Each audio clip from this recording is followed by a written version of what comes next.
Ինչու է դժոխքը հավիտենական։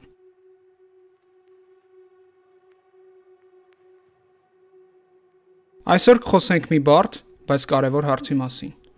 Ինչու է դժոխքը հավիտենական։ Արդյոք դա արդար եւ համատեղելի է Աստծո սիրո եւ ողորմության հետ։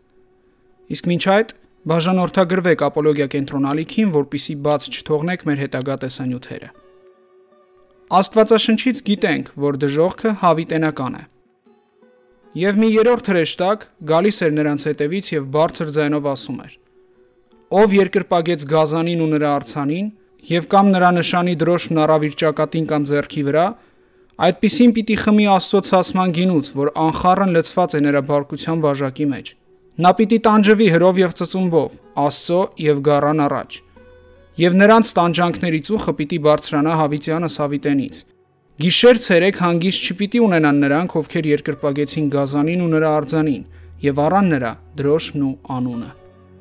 Այն ժամանակ կպատասխանի նրանց եւ կասի. Ճշմարիտ եմ ասում ձեզ, քանի որ այս փոքրիկներից որևէ մեկին չարեցիք, ինձ համար չարեցիք։ Նրանք կգնան դեպի հավիտենական տանջանք, իսկ արդարները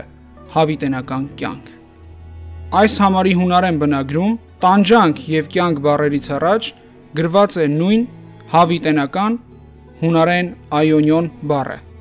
Այսպիսով, եթե կյանքը հավիտենական է, ապա նույն կերպ հավիտենական է նաեւ դժոխքը։ Սակայն ինչու է դժոխքը հավիտենական։ Սա մի հարց է, որը շատերն են բարձրացնում, բայց պատասխանելուց առաջ պետք է հասկանանք մի պարզ եւ կարեւոր բան։ Դժոխքը Աստծո վրեժխնդրության արդյունք չէ, այլ նրա արդար դատաստանի։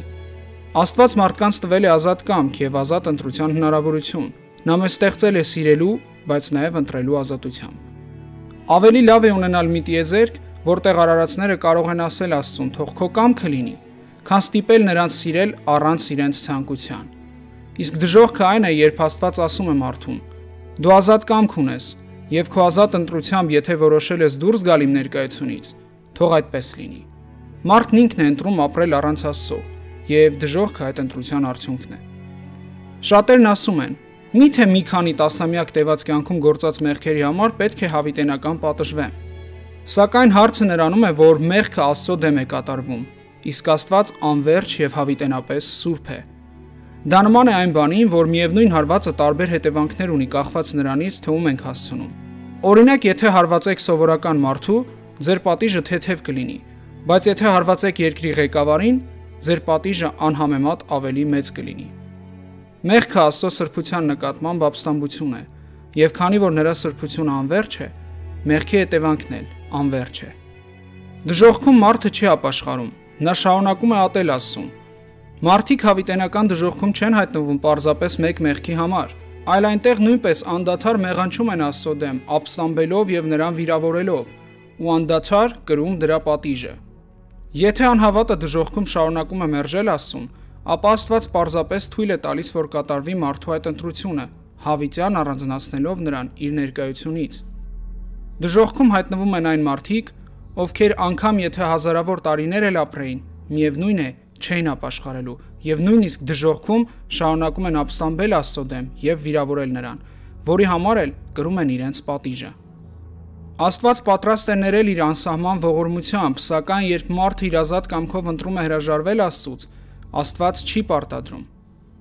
Սերը չի կարող լինել հարկադրական։ Եթե Աստված գերբնական միջամտությամբ այնպես աներ, որ բոլորը անկախ իրենց կամքից սիրեին իրեն, ապա դա իրական սեր չէր լինի։ Դժոխքը մեր մեղավոր կամքի արդյունքն է, այլ ոչ թե Աստծո ցանկությունը։